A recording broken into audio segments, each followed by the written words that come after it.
This is the Disruptive Voices of the Pacific podcast, and with me today I have Pastor Tiko. Welcome. Thank you. Thanks We had you on a very previous episode. We're almost at number 100, so Wow. It's been amazing 2 years of bringing forth content that has engaged a lot of viewers out there, a lot of discussion, a lot of topics. And today we're talking about what does a healthy relationship look like. And I've picked this topic just again from what I keep hearing out there in the community, mostly working with women, just saying that they grew up never seen. You know, home was dysfunctional, abusive. And when they got married, they had never seen what a healthy relationship, so therefore they replicate what was modelled. Now, tell us a little bit about yourself and how long you've been married and Yeah, cool. Hello everyone. So my name is Tiko. Married to Shelley. We've been just celebrated our 29th wedding anniversary. And so looking forward to the 30th, which is next year. We have two sons, 24-year-old, 26-year-old. And really sort of, I think we've kind of grown to appreciate each other more. I think in the earlier days of our marriage was kind of like discovering who we were together. because you are very different people.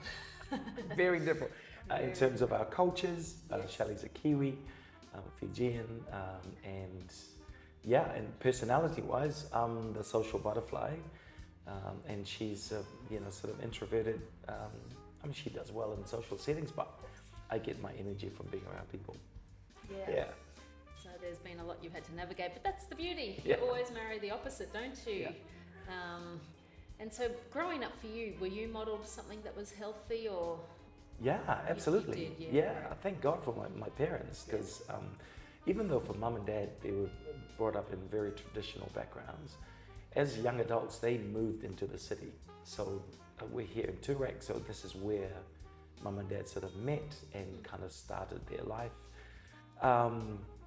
So they, from a very young age, dad worked 3 jobs in one day to provide, so the provision part, but just the way he would help out at home. So we started off in my early childhood, there was only 3 of us, and about 12 years later, 2 more babies turned up that they had in sort of their kind of over the hill years. And so what we had seen, particularly as 3 young lads growing up, was dad. He was a hands-on dad. And not only was he in our home, but he helped a whole lot of other people in the community as well. So I observed a lot from what I do now from what my dad did. Yeah, you've really taken that up. You're always helping, you don't sit still, you're helping someone here, there and everywhere. So we really do. I mean, what we see is usually far more important than what we hear, isn't it? Absolutely. But today, for those who haven't seen something healthy, we want you to hear, because we can learn that way as well. So from your point of view, maybe let's give us some of what you think makes a healthy relationship. We're talking dating and marriage. Yeah, sure. Even friendship-wise. Yeah. I think one of the things that jumps out to me as communication is understanding who you are and how you operate, and then ensuring that you understand the other person's way and how they best communicate. So part of the challenge that we had in the earlier days or years of our marriage was we were both 2 strong young adults, and we were trying to outdo each other, trying to lead each other. And we knew that we needed some guidance. So even though we had great modeling from both our parents, it was completely 2 different cultures, and how our cultures kind of dealt with issues within the home was quite different. However, just seeing how my dad particularly would communicate with mums, and mum's from Laos, and she's very vocal, so she will tell him if there were things that were happening that that she wasn't happy about. So we would definitely hear them squabble, or they'll argue about something. So, but then we would also see them kind of sorting it out. And so we would definitely see that they had sorted the issue out by the way they just showed affection to each other. So that was pretty cool. But yeah, I think communication is really key. You have to be able to communicate your feelings. I thought that was, even growing up in this culture, it was pretty foreign to hear a young man tell his girlfriend how he was really feeling. And so I had to learn how to articulate a lot of, if I was annoyed about something, it wasn't her fault that I was annoyed. And I had to let her know that, oh, this is not you, this is just me. But I could get grumpy. And so I had to make sure that I wasn't kind of projecting the way, how I was feeling to her. Yeah. Of course, I got it wrong a lot of the times, but it was about how to make it right again. Yeah. Yes, I think communication is a big key. Yeah, and especially communicating when you're upset, because it's just so easy to storm off, not talk. Yeah. How have you navigated that over? Like, do you have some kind of rules that you've set up before you have an argument? How have you sorted that out? So quite typically, like I found myself starting to deal with my wife the way I would deal with my brothers. So I grew up in a family of 5 boys. That will work. And in our house, it was either a shove, a door slam, I'll just walk away and I'll, kind of like shout at each other. I found that it started off that way until Shelley had said to me, that's not okay. You're not gonna either speak to me that way or, hey, what you said really hurt me.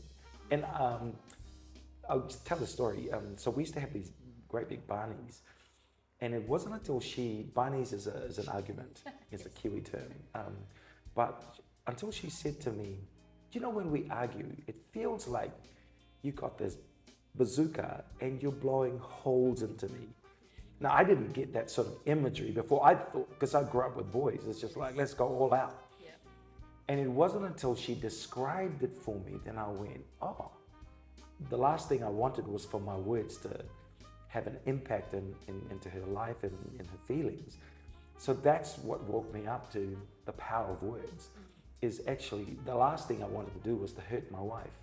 So I had to choose my words, think about it, and the effect that it had. So yeah, it was the human bazooka, which is the last thing that I wanted. So yeah, being able to understand, oh, my words have power, and if she's the most adorable person that I'm living with now, the last thing I wanted to do was have that effect on her. So we had to find some help, get some counsel. We had to go and find couple counseling. I was like sort of around 23 at the time. Good. So you got onto that. What age were you when you got married? I got married at 20. Wow. Yeah, good. Yeah. I was ready in my head. I was ready to get married, but what I didn't realize was, whoa. Yeah. Kind of. Yeah. So like bad habits like door slamming, silent treatment. We learned that that's not how we wanted to continue. Yeah. Never helpful. What about like for young people who are, because nowadays so much communication happens via text. How do you do communicate? I mean, and that's a reality, but we still desperately need this, especially if you're fighting. Absolutely. So Yeah. would you recommend sorting out fights on Messenger? Definitely not. So part of the things that we came up with, so it was one was we will not walk out on each other. So we took the language of threat out of it. Never communicate over text messages because you can't tell the emotion of the person. We talked about how, if we were to tell a significant friend of an argument you've had, quite often they take on a second-hand offense. They're still mad, even though you've sorted it out at home. Your friend is still mad at your spouse for what they said to you. So we've, told, no, we will deal with this ourselves. And again, just being humble and going, even though, one could be right, we don't let the other person know that I'm right, you're wrong. Yeah, Kind of thing. win. You No, don't have it's a not about winning. scorecard No, anywhere. you never win. You never Because if one person loses, then you've both lost, right? So yeah, I think that for us was like, no one's leaving. There's been days when sometimes we'd just kind of call time out. Actually, that's one thing we've learned about. If you don't have an answer, then we'll just call time out. Let's make a time. Let's come back, and then we'll revisit. Yeah. Now, I've heard women, because it is, I think, generally speaking, women do share a lot more. And they're like, my husband, he just shuts down, he doesn't talk, can't get anywhere. That's it. That's the end of the story. What any advice for those women who are in those situations, hobbling along with a man who probably doesn't not in touch with his emotions? To be honest, well, one of the things I used to struggle with as a younger man was, and Shelley, if she was here with us, she would say that as well. Like quite often, how my wife would describe how I'm perhaps maybe feeling is unhelpful sometimes. So some of the language is around, why are you angry? And sometimes I'm just thinking, because I'm frustrated, I'm not getting the answer. When she says and she tells me how I'm feeling, that often kind of sets me off on a different tangent, because I'm like, I'm not angry, but now I am because you've told me that I'm angry. So I'm just kind of like having to navigate through that, learning how to flag it earlier. If I'm frustrated, I'll say, hey, I'm just thinking about something. Or we would learn to say things like, hey, I just feel like you're not yourself. Is everything okay? So we get to ask better questions than make statements about how the person's feeling. And I say that to to young couples or men and women. Guys love to talk, but it's kind of giving us this space and just saying, hey, it's okay. Sometimes it starts off clunky, and then as we learn to be trusted with our words, then it'll come out. What percentage does communication play in developing a healthy relationship? Oh my goodness. Oof. 100%. Man, it's you couldn't not do without it, because then it flows into all of life. Sometimes we're better at communicating with our colleagues because there's clear guidelines in terms of workplace etiquette, But then we drop the ball when we get home. And, early days when we'd had our boys were very small, Shelley gave up work to be able to look after the kids. So that was part of the commitment that we had as a couple. I'd get home from my busy day and one thing I learned was that I would stop at a service station just before I got home. That's my place where I unpack my work frustrations. And so when I turn up to our house, it's husband and father. So because the kids were more needy in those days, I would spend the first half an hour just playing, lying on the ground, getting into pummel and blah, blah, blah. And then I'd go into the kitchen. So the kids were happy I'd had spent some time. And then kind of, how's her day?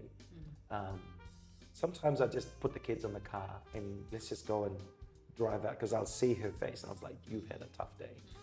And that's, she hasn't even told me, I just kind of observe that. So that's because, So really, we're almost on to point 2 there. Another point is really serving, even, which can be a struggle in this culture, even in the Australian world. Men think that maybe women are here as the helper to serve, but again, particularly a man just serving the woman, it's huge, isn't it? We talked about it earlier, about so observing dad, even after a big day, comes home, he'll help hang the washing or fold the washing. And so when we saw him do that, even ironing, he would iron his own work clothes. So I was like, oh, okay. So nothing in the home was taboo. Like, we'd talk about everything, but also the chores, just mum just wasn't the only one that cooked. So seeing that helped me kind of navigate through. So because both you and Shelley are working at the moment, your boys are back in New Zealand, how do you work out the roles around the house? And so we focus on our areas of strength. I mean, I literally couldn't function healthily without her.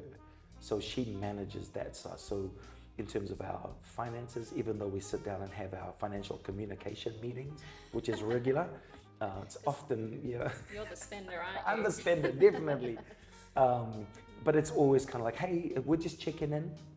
You know, she doesn't tell me what to spend or can't spend. We just go, hey, just checking in, just letting you know that bucket, we're running low on that. So just heads up, right? And one thing I bring to our relationship is leadership and the ability to just make decisions on the fly or kind of visionary stuff. So, so that's how we kind of Shelley's a great cook, and baking is just one of those things. But so am I. But we kind of go. I'm the cook for 10 plus people. Okay. So we have guests at home. Yes. I'm usually the one cooking. If it's 10 plus, I can't cook for myself. I struggle. I'm just a typical Fijian masses. So if I cook, it'll be probably 2 to 3 days of leftovers. Good. Okay. Communication, roles. What else? What else? Trust is huge.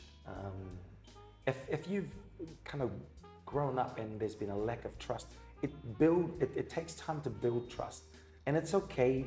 One thing I learned, you know, we got stuck somewhere in our marriage where, you know, it's kind of like really hard to navigate through. You know, it's often about just being cautious. It's actually okay to kind of like, I'm not fully in, but at this stage, I'm willing to, in terms of the idea of it, I'm okay with, but to be fully in. So trust is huge. When, you know, growing up, I was part of I did some fashion modeling, and you know, I said to Shelley, at any point this doesn't work for you, I'm happy to give this up, because I didn't want it to be a game changer for her. I didn't want it to be a deal breaker, because I loved doing that. But I loved it because I was with people. That was my main thing. Yep. You know, got paid for it, but I was just like, at any point, if this is going to be a deal breaker for you, I'll stop it. So it's kind of like giving the other person the opportunity, not to just think like you, but just go, it's okay for you to tap out if this is, you know, if this is too much, and vice versa. I mean, trust is one of those things that takes time to build, and so it should. You should just never automatically trust anyone. But man, you can lose it in 2.5 seconds. Absolutely, yeah. So you know, you're in a relationship where he or she's cheated, or you've caught them lying, but they keep promising, never do this again. Like, how do you rebuild from those, you know, I guess I call them earthquakes. Yeah. Oh, yeah, and I think sometimes it's actually okay to call time out and not be in the same space, because the person that's hurt, particularly if it's a woman that's been hurt, that takes a lot of time. So to be able to, you know, say for instance, if it was in my marriage, I would have to take the back seat, and everything that Shelley needed at the time, I would serve that to build that trust again. I wouldn't, just because I'm the man and I'm the main breadwinner, there was no right to assume or to demand for her to trust me just because I was her husband, just because I was her boyfriend, just because I was her fiance. And she would communicate that to me, you know, if she felt like I was pushing to be trusted. Absolutely. You know, in a marriage, that's so important that, you know, especially if there's been abuse or issues, that the person, the wrong, can just submit to whatever pathway. In a dating relationship, would you suggest that maybe they have a break? He or she goes and sorts themselves out and gets them before they come back again? Absolutely. I'll definitely recommend that, because it's not a legal agreement. It's not, you're well within your right to be able to find some space. One of the issues with young couples or dating relationships, when they find the guy, they chuck up all of their friends. So the people that have been with them in their single days, they pushed them aside because apparently this guy or this girl has been the answer to my prayer, not understanding they're not in the place to be able to take them onto the next level. So yeah, calling time out is really important. It was interesting, just at youth on Thursday, we did a panel and some of the questions was around that. And I said, like, it's never God's desire for you to be in an abusive relationship. If he's, swearing at you, if he's cheating on you, bro's got to go. Absolutely. Yeah. Absolutely. I think we've got time for one more. Yeah. What's your Respect. respect? Yeah, and you got to have self-respect first. If you don't respect yourself, then how the heck are you going to let some other person dictate to you how you should be respected? What does self-respect look like? Oh, so example I've been thinking about with respect is when Shelley and I first started dating, she'd said to me, here's one condition: you get in the way of my relationship with Jesus, you are out. And we say that to a lot of young people and they're like, whoa, so simply a guy coming into your life or a girl coming into your life, if they have to complete you, then, if you're not set yourself, all the other person's going to do is highlight all of the stuff you're not doing. But have self-respect is really key. Having self-respect, and then you can tell the other person how you receive the respect. Absolutely. Well, thank you, Pastor Tiko. We Pleasure. could talk for hours, but I think less is more sometimes. So we're going to leave it there. Thank you for joining us, but we're going to have you back and do another episode. Awesome. So God bless.